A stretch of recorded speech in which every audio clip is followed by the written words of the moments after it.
अपने विचार को जनता के बीच ले जाके जनता को तैयार करना है और लोगों को विचार के आधार पर संगठित करना है। आज इस प्रदेश में अलग अलग विचारों के दल काम कर रहे हैं।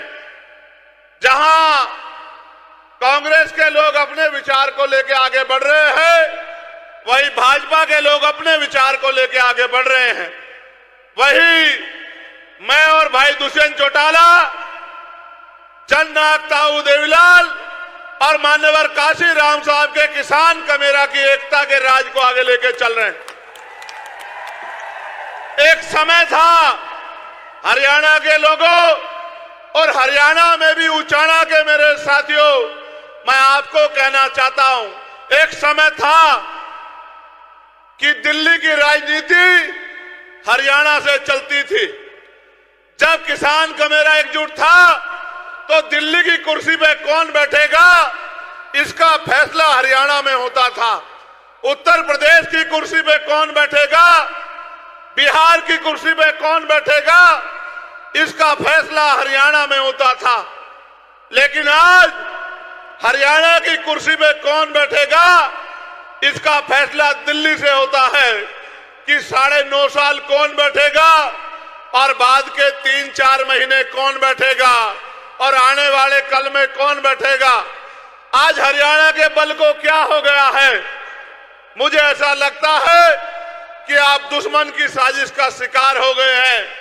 दुश्मन चाहता है कि दिल्ली से हरियाणा चले और उनके कठपुतली मुख्यमंत्री हरियाणा में बैठ के हरियाणा के विकास के पैसे को दिल्ली भेजने का काम करें। अगर आप जिम्मेदार व्यक्ति के हाथ में ताकत दोगे तो हरियाणा का पैसा दिल्ली नहीं जाएगा, बल्कि दिल्ली में रखा आपका पैसा हरियाणा के विकास के लिए लगने का काम होगा। एक समय था, वो समय आपकी वजह से पीछे हट गया। आप इन राष्ट्रीय दलों के चक्कर में आ गए और ये झूठे वादे आपसे करते रहे। इनके मैनिफेस्टो देखना, ये अपने मैनिफेस्टो के 4 काम पूरे नहीं करते, फिर भी आप उनके पिछलोकू बनने का काम करते हो। भाई दुष्यंत जब बोल रहे थे, कह रहे थे कि अपना मारे छांव में गिरे बगाना मारे धूप में। मैं तो ये मानता हूं कि अपना मारता ही नहीं है। जो अपना होता है वो तो अपने का हाथ पकड़ता है, अपने के साथ रहता है, अपने की ताकत बढ़ाता है, अपने को मजबूत करता है। 30 साल मुझे कहना नहीं चाहिए था, मगर मैं इस बात को कहता हूं, मैं मंचों से नहीं कहता। 30 साल के थे वो, जब वो आपके बीच मैदान में और परिवार किस हालात में था आपने देखा। चाहते तो यहां से इधर उधर की सोचते, लेकिन आपके बीच में आए और मैंने कार्यशैली देखी दोनों भाइयों की। ऐसे नहीं हुआ गठबंधन कि इन्होंने कह दिया गठबंधन कर लो। जो काम इन्होंने किया, जैसे 32 दांतों के बीच में जीभ रहती है, इस तरह से जो काम इन्होंने 4.5 साल में किया, उस काम को पैमाना बना के अलायंस हुआ कि इस काम को अगर आगे बढ़ाया जाए तो हरियाणा के एक घर में खुशहाली आ सकती है, हरियाणा के किसान कमेरों की बात दोबारा मजबूत हो सकती है।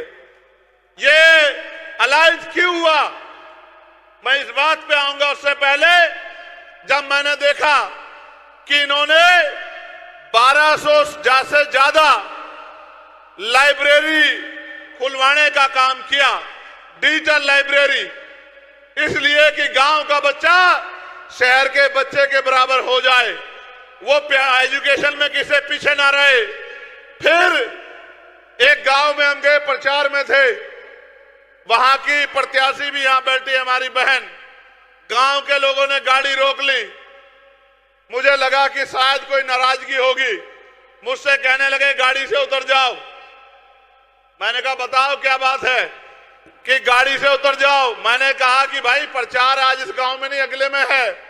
बोले एक बार उतर जाओ 2 मिनट के लिए, मीडिया के साथी दिखाना इस बात को जरूर।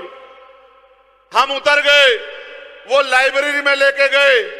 बेटियों की लाइब्रेरी अलग और बेटों की लाइब्रेरी अलग। फिर मिठाई ले आए। मैंने पूछा कि मिठाई क्यों दे रहे हो, तो उन्होंने कहा इस लाइब्रेरी की वजह से